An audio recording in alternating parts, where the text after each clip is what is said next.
तुम्ही पाहत आहे निपाणी न्यूज चौफेर घडामोडी। एप्रिल 15 रोजी भव्य शताब्दी महोत्सव। माजी मंत्री एन महेश यांची पत्रकार परिषदेत माहिती। डॉक्टर बाबासाहेब आंबेडकर यांना निपाणीला भेटीला 100 पूर्ण झाल्याचा एक भव्य कार्यक्रम भाजपामध्ये निपाणीत करण्यात येणार आहे। संपूर्ण देशाचे लक्ष वेधून घेणारा एक भव्य कार्यक्रम आयोजित करण्याची योजना आखण्यात आली आहे। 10 एप्रिल रोजी बेंगळूरमध्ये भीम यात्रेला प्रारंभ करून 14 तारखेला निपाणी नगरमध्ये पोहोचेल आणि 15 तारखेला एक भव्य कार्यक्रम केला जाईल। या कार्यक्रमाद्वारे आम्ही बाबासाहेबांच्या संघर्षाला एक नवीन रूप देण्याचा निर्णय घेतला असल्याचे प्रतिपादन कर्नाटक राज्य भाजपा मोर्चाचे प्रधान कार्यदर्शी माजी मंत्री एन महेश यांनी केले। ते रविवारी हालसीतनाथ सहकारी साखर कारखाना सभागृहात आयोजित पत्रकार परिषदेत बोलत होते। ಇವತ್ತಿನ ಪತ್ರಿಕಾಗೋಷ್ಠಿಯ ಉದ್ದೇಶವನ್ನ ನಿಮ್ಮ ಮುಂದೆ ಸ್ಪಷ್ಟವಾಗಿ ಮತ್ತು ಸರಳವಾಗಿ ಹೇಳಿದ್ದಾರೆ। ಕಳೆದ ಬಾರಿ ಬೆಳಗಾವಿ ಚಳಿಗಾಲದ ಅಧಿವೇಶನದಲ್ಲಿ ನಿಪ್ಪಾಣಿ ವಿಧಾನಸಭಾ ಕ್ಷೇತ್ರದಲ್ಲಿ ಆಗಬೇಕಾಗಿರತಕ್ಕಂತ ಅಭಿವೃದ್ಧಿ ಯೋಜನೆಗಳ ಬಗ್ಗೆ ಪ್ರಸ್ತಾಪ ಮಾಡ್ತಾ ಶಶಿಕಲಾ ಅಕ್ಕ ಅವರು ಅವರ ಭಾಷಣದ ಕೊನೆಯ 1-2 ನಿಮಿಷದಲ್ಲಿ ನೀವು ಸರ್ಕಾರದವರು ಮಹಾತ್ಮ ಗಾಂಧೀಜಿಯವರು 1925ರಲ್ಲಿ ಎಐಸಿಸಿ ಅಧಿವೇಶನವನ್ನ ಬೆಳಗಾವಿಯಲ್ಲಿ ಮಾಡಿದ್ದಕ್ಕೆ 100 ವರ್ಷದ ಸವಿನೆನಪಿಗೆ ಒಂದು ಸಮಾವೇಶ ಮಾಡ್ತಾ ಇದ್ದೀರಿ। ಆದರೆ ಬಾಬಾ ಸಾಹೇಬ್ ಅಂಬೇಡ್ಕರ್ ಅವರು ಕೂಡ ಬೆಳಗಾವಿ ಭಾಗಕ್ಕೆ ಬಂದು 100 ವರ್ಷ ಆಗಿದೆ। ಅದನ್ನ ಯಾಕೆ ನೀವು ಜ್ಞಾಪಿಸ್ಕೋತಾ ಇಲ್ಲ? ಅದನ್ನು ಮಾಡಬೇಕು ಸರ್ಕಾರ ಅಂತ ಸರ್ಕಾರಕ್ಕೇನೆ ಪ್ರಸ್ತಾವನೆ ಮಾಡೋದು। ಆದ್ರೆ ಸರ್ಕಾರ ಸೀರಿಯಸ್ ಆಗಿ ತಗೊಳ್ಳಿಲ್ಲ।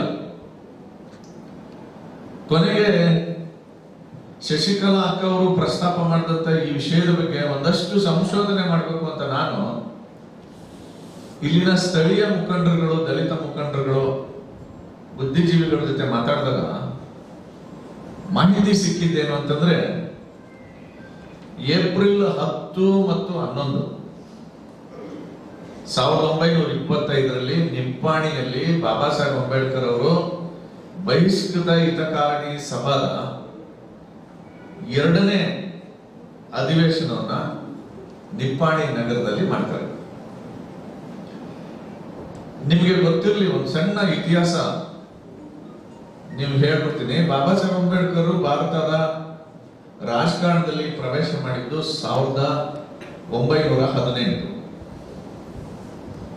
ಸೌತ್ ಬರೋ ಆಯೋಗದ ಮುಂದೆ ಪ್ರಜಾಪ್ರಭುತ್ವವನ್ನ ಪ್ರತಿಷ್ಠಾಪನೆ ಮಾಡಲಿಕ್ಕೆ, ಶೋಷಿತ ವರ್ಗಗಳನ್ನ ಅವರ ಶೋಷಣೆಯಿಂದ ಬಿಡುಗಡೆ ಮಾಡಲಿಕ್ಕೆ ಬ್ರಿಟಿಷರಿಗೆ ಒಂದು ಮನವಿ ಸಲ್ಲಿಸ್ತಾರೆ। ಅದಾದ್ಮೇಲೆ 1920ರಲ್ಲಿ ಮೂಕನಾಯಕ ಅಂತ ಒಂದು ಪತ್ರಿಕೆಯನ್ನು ತರ್ತಾರೆ। ಬಾಬಾ ಸಾಹೇಬ್ ಅಂಬೇಡ್ಕರ್ ಅವರ ಹೋರಾಟದ ಮುಖವಾಣಿಯಲ್ಲಿ ಮೂಕನಾಯಕ 1924 20/7/1924ರಲ್ಲಿ ಈ ಶೋಷಿತ ವರ್ಗಗಳ ವಿಮೋಚನೆಗೋಸ್ಕರ ಒಂದು ಸಂಘಟನೆ ಮಾಡ್ತಾರೆ। ಬಾಬಾ ಸಾಹೇಬರ ಬದುಕಿನಲ್ಲಿ ಮೊದಲ ಸಂಘಟಿತ, ನಿಮ್ಗೆಲ್ಲರಿಗೂ ಗೊತ್ತಿದೆ, ನಾನು ಹೇಳಿದೆ ಏಪ್ರಿಲ್ 11 ಬಾಬಾ ಸಾಹೇಬ್ ಅಂಬೇಡ್ಕರ್ ಅವರು ಬಂದಂತ ನಿಪ್ಪಾಣಿಯಲ್ಲಿ ಒಂದು ಸುದಿನ। 100 ವರ್ಷ ಅದನ್ನ ಪೂರ್ತಿ ಮಾಡ್ತಾ ಇದ್ದೀವಿ। ಅದಕ್ಕೋಸ್ಕರ ನಾನು ಕಳೆದ ಬಾರಿ ಚಳಿಗಾಲದ ಅಧಿವೇಶನ ಬೆಳಗಾವಿಯಲ್ಲಿ ನಡೀತಿತ್ತು। ಆ ಒಂದು ಚಳಿಗಾಲದ ಅಧಿವೇಶನದಲ್ಲಿ ನಮಗೆ ಸಂವಿಧಾನವನ್ನ ಕೊಟ್ಟಂತ ನನ್ನಂಥ ಒಬ್ಬ ಸಾಮಾನ್ಯ ಸ್ತ್ರೀ, ಒಬ್ಬ ಹೆಣ್ಣು ಮಗಳು ಕರ್ನಾಟಕದ ಮಂತ್ರಿ ಆಗ್ತಾಳೆ, ಕರ್ನಾಟಕದ ಒಂದು ಶಾಸಕಿ ಆಗ್ತಾಳೆ ಅಂತಂದ್ರೆ ಇದು ಕೇವಲ ಡಾಕ್ಟರ್ ಬಾಬಾ ಸಾಹೇಬ್ ಅಂಬೇಡ್ಕರ್ ಅವರ ಕೃಪೆಯಿಂದ ಅಂತ ಹೇಳಿ ನಾನು ಬಹಳಷ್ಟು ಅಭಿಮಾನದಿಂದ ಹೇಳ್ಬೇಕಾದ್ರೆ, ಎಲ್ಲರಿಗೂ ಸಮಾನತೆ, ಹಿಂದುಳಿದಂತ ವ್ಯಕ್ತಿಗಳನ್ನ ಮೇಲಕ್ಕೆತ್ತುವಂಥದ್ದು, ಮಹಿಳೆಯರಿಗೂ ಕೂಡ ರಾಜಕೀಯದಲ್ಲಿ ಒಳ್ಳೆ ಒಂದು ಅವಕಾಶ ಕೊಟ್ಟಿರುವಂತ ಆ ಪುಣ್ಯಾತ್ಮ ಡಾಕ್ಟರ್ ಬಾಬಾ ಸಾಹೇಬ್ ಅಂಬೇಡ್ಕರ್ ಇವತ್ತು ನಿಪ್ಪಾಣಿಯ ವರಾಳೆ ಅಂತಕ್ಕಂಥ ಫ್ಯಾಮಿಲಿಯಲ್ಲಿ ಸುಮಾರು 100 ವರ್ಷಗಳ ಹಿಂದೆ ಬಾಬಾ ಸಾಹೇಬರು ಮತ್ತು ಅವರ ಧರ್ಮಪತ್ನಿ ಆದಂತ ರಮಾಬಾಯಿ ಅವರು ಇಬ್ರು ಕೂಡ 4 ದಿನ ನಮ್ಮ ನಿಪ್ಪಾಣಿ ನಗರದಲ್ಲಿ ಇದ್ದು ಇಲ್ಲಿಯ ಜನರಿಗೆ ಮಾರ್ಗದರ್ಶನ ಮಾಡಿ ಅವರು ಆಡಿದಂತ ಅದ್ಭುತ ಮಾತುಗಳು ಕೂಡ ಇವತ್ತು ಇತಿಹಾಸದಲ್ಲಿ ಇದಾವೆ. ಆದ್ರೆ ಅದು ಬೆಳಕಿಗೆ ಬರಬೇಕು ಅನ್ನುವಂತ ಒಂದು ಉದ್ದೇಶ ನನಗಿತ್ತು. ಯಾಕಂದ್ರೆ ನನ್ನಂತ ಒಬ್ಬ ಮಹಿಳೆ ಇವತ್ತು ರಾಜ್ಯದ ಮಂತ್ರಿ ಆಗ್ತಾಳೆ.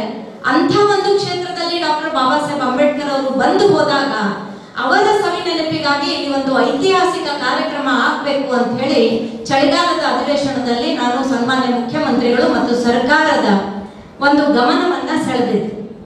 ಆದ್ರೆ ಅದಕ್ಕೆ ಸರ್ಕಾರದಿಂದ ಯಾವ ರೀತಿಯ ಬೆಂಬಲ ಕೂಡ ಸಿಗಲಿಲ್ಲ. ಗಾಂಧೀಜಿಯವರು ಕೂಡ ಬೆಳಗಾವಿಗೆ ಬಂದು 100 ವರ್ಷ ಆಯ್ತು. ಆದ್ರೆ ಸರ್ಕಾರದಿಂದ ಗಾಂಧೀಜಿಯವರ ಒಂದು ಸ್ಮರಣೆ ಆಯ್ತು. ಆದ್ರೆ ನಮಗೆ ಸಂವಿಧಾನವನ್ನ ಕೊಟ್ಟಿರತಕ್ಕಂತ ಆ ಪುಣ್ಯಾತ್ಮ ಡಾಕ್ಟರ್ ಬಾಬಾ ಸಾಹೇಬ್ ಅಂಬೇಡ್ಕರ್ ಅವರ ಒಂದು ನೆನಪಿಗಾಗಿ ಒಂದು ಕಾರ್ಯಕ್ರಮ ಕೂಡ ಸರ್ಕಾರದಿಂದ ಆಗಲಿಲ್ಲ. ಹಾಗಾಗಿ ನಾನು ಕೂಡ ಯೋಚನೆ ಮಾಡಿದ್ದೆ, ನನ್ನ ನಗರಸಭೆಯಿಂದ ಯೋಚನೆ ಮಾಡಿದ್ವಿ, ನಾವು ಒಂದು ಅದ್ಭುತವಾದಂತ ಕಾರ್ಯಕ್ರಮ ಇಲ್ಲಿ ಮಾಡಬೇಕು ಅಂತ ಹೇಳಿ. ಅಷ್ಟರಲ್ಲಿ ನಮ್ಮೆಲ್ಲರ ಸೌಭಾಗ್ಯ, ಕೇಂದ್ರದಿಂದ ನಮ್ಮ ವರಿಷ್ಠರು, ರಾಜ್ಯದಿಂದ ನಮ್ಮ ವರಿಷ್ಠರು ನನಗೆ 2 ದಿನಗಳ ಹಿಂದೆ ಫೋನ್ ಮಾಡಿ ಇಲ್ಲಿ ಅದ್ಭುತವಾದಂತ ಕಾರ್ಯಕ್ರಮ ಆಗ್ಬೇಕು ಅಂತ ಹೇಳಿ ಹೇಳಿದ್ರು. ಆಯ್ತು ಅಂತ ಹೇಳಿ ನಾವು ಕಾರ್ಯಕ್ರಮದ ತಯಾರಿಯನ್ನ ಮಾಡ್ತಾ ಇದ್ದೀವಿ. ಕಾರ್ಯಕ್ರಮದ ರೂಪರೇಷೆಗಳು ನಮ್ಮ ಮಹೇಶ್ ಅಣ್ಣ ಅವರು ನಿಮ್ಗೆಲ್ಲರಿಗೂ ಕೂಡ ಹೇಳ್ತಾರೆ. ಆದ್ರೆ ಇಲ್ಲಿ ಆಗತಕ್ಕಂತ ಒಂದು ಕಾರ್ಯಕ್ರಮ ಇದು ಬರೀ ನಿಪ್ಪಾಣಿಗೆ ಮತ್ತು ಕರ್ನಾಟಕ ರಾಜ್ಯಕ್ಕೆ ಅಷ್ಟೇ ಸೀಮಿತ ಅಲ್ಲ. ಇಲ್ಲಿ ಆಗತಕ್ಕಂತ ಕಾರ್ಯಕ್ರಮ ಇಡೀ ಭಾರತ ದೇಶಕ್ಕೆ ಒಂದು ಸಂದೇಶ ಹೋಗ್ಬೇಕು ಅನ್ನುವಂತ ರೀತಿಯಲ್ಲಿ ಈ ಕಾರ್ಯಕ್ರಮವನ್ನ ನಾವು ಮಾಡ್ತಾ ಇದ್ದೀವಿ. ಹಾಗಾಗಿ ಇದು ಒಂದು ಬಹಳ ಅದ್ಭುತವಾದಂತ ಕಾರ್ಯಕ್ರಮ. ಸಂವಿಧಾನದ ಶಿಲ್ಪಕಾರರಿಗೆ ಒಂದು ಗೌರವವನ್ನ ಸಲ್ಲಿಸತಕ್ಕಂತ ಕಾರ್ಯಕ್ರಮ. ಅದರ ರೂಪರೇಷೆಗಳನ್ನ ಮತ್ತೆ ಮುಂದೆ ಬರ್ತಕ್ಕಂತ ದಿನಮಾನಗಳಲ್ಲಿ ನಾವು ಹೇಳ್ತಾ ಇದ್ದೀವಿ. ಹಾಗಾಗಿ ಇನ್ನು ಮುಂದೆ ಮಹೇಶ್ ಅಣ್ಣವರು ತಮ್ಮ ಮಾತುಗಳನ್ನ ಹೇಳಬೇಕು ಅಂತ ಹೇಳಿ ನಾನು ಅವರ ಕಡೆಗೆ यावेळी माजी खासदार अण्णासाहेब जोल्ले, माजी खासदार मुन्नीस्वामी, महेंद्र कौथाळ, आमदार दुर्योधन येवोळे, प्राध्यापक अच्युत माने, जिल्हा भाजपा अध्यक्ष सतीश आप्पाजी गोळ, नगराध्यक्ष सोनल कोटडिया, उपनगराध्यक्ष संतोष सांगावकर, हालशुगर उपाध्यक्ष पवन पाटील, संगम कारखाना चेअरमन राजेंद्र पाटील, बिरेश्वरचे चेअरमन आप्पासाहेब जोल्ले, भाजपा शहराध्यक्ष सूरज खवरे, महिला शहराध्यक्ष योगिता घोरपडे, लक्ष्मी खोत, जयवंत भाटले, सुनील पाटील, SS ढवणे यांच्यासह भाजपाचे पदाधिकारी कार्यकर्ते उपस्थित होते.